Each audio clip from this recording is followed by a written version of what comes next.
To you and me, this is about a natural disaster. It's about a threat to lives and livelihoods. It's about damage to property.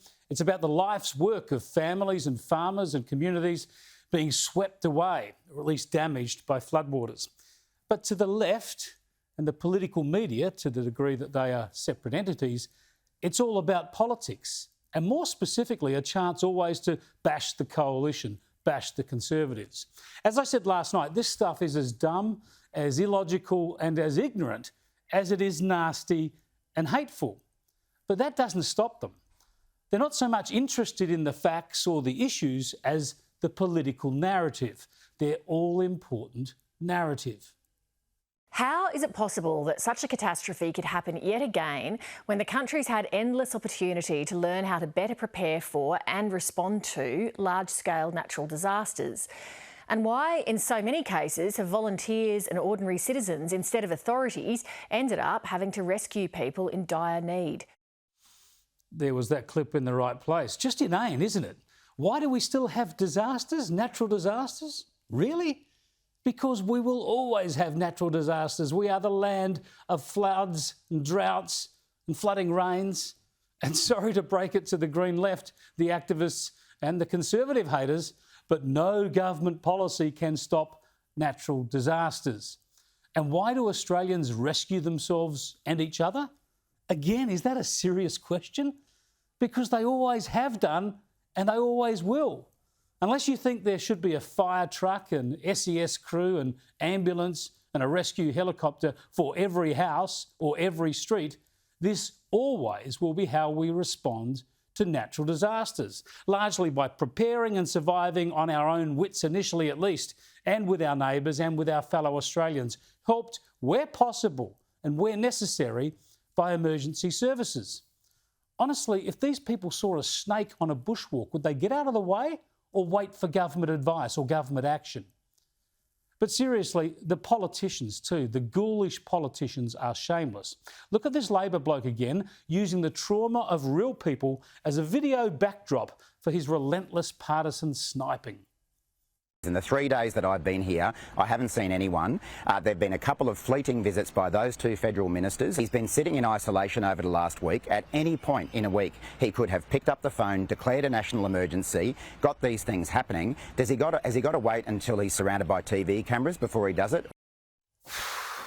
And how about this pretend independent, Allegra spender, one of the clutch of Voices independents, the Green left climate alarmists intent on installing a Labor Greens government? Have a look at this. Right now, people across Australia are being affected by unprecedented floods. But this isn't new. In the last 3 years, we've faced unprecedented droughts, fires and floods. This is exactly what the IPCC report has said. Australia is uniquely vulnerable to droughts, fires and floods due to climate change. We need to take action now, not words, and we need to use our votes. Yes, Allegra, as you said at the start, this isn't new. We've always had them. We will always have them. And you know, you must know actually, if you read the science, read the facts, that your policies cannot change the weather.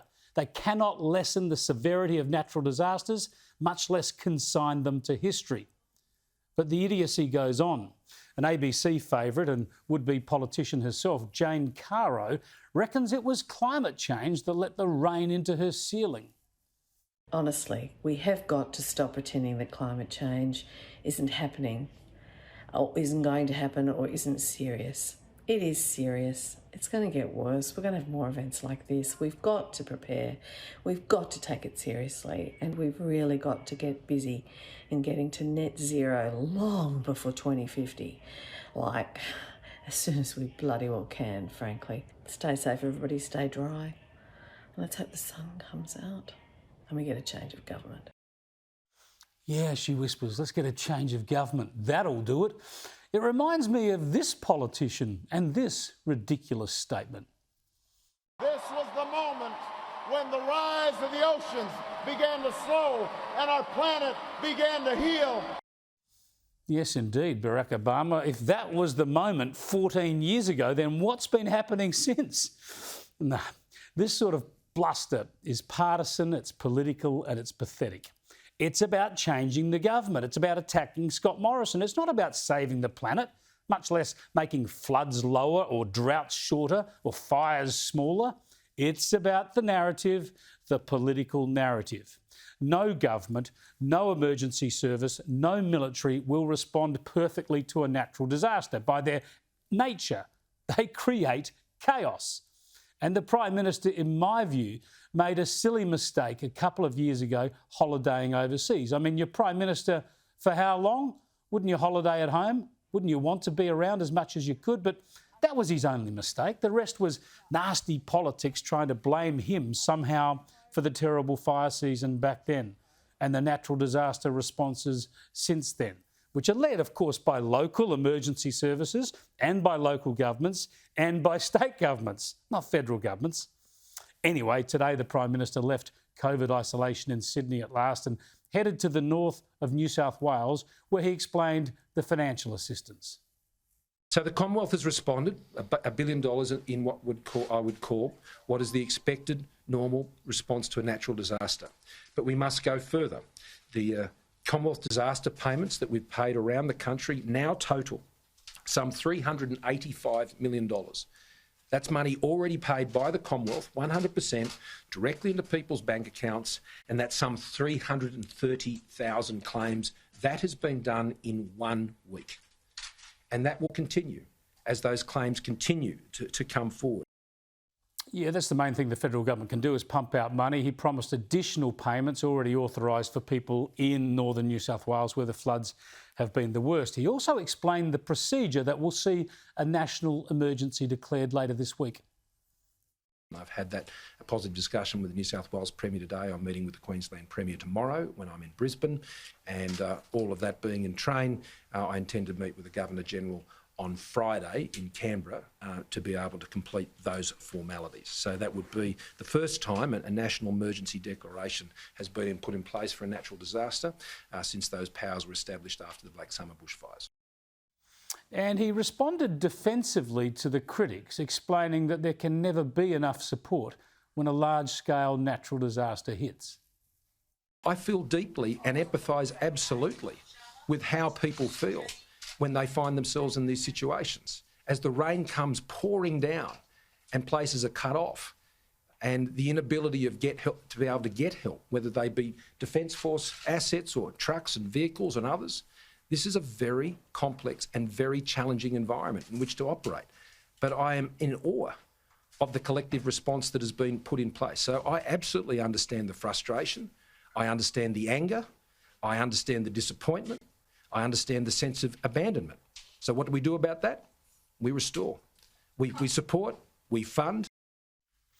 But still, of course, the media, activist and political narrative was driven by the blame game, driven by the absurd climate change arguments and driven, of course, by hateful attacks rather than constructive ideas of how to help people.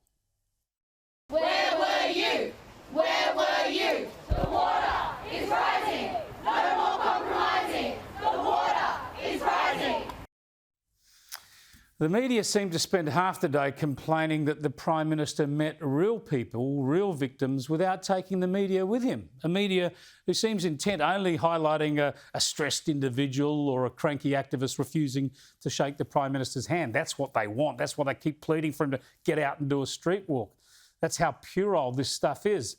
Even, of course, while very real problems are there in front of them demanding to be dealt with. People who need temporary accommodation, people who need food, help, medical services, power restored, cash, all the rest of it. But from the so-called independents who reckon they can stop the floods and quell the fires and end the droughts too, well, they spend their days playing juvenile games. Have a look at this doctored picture of the Prime Minister with a lump of coal in a flood.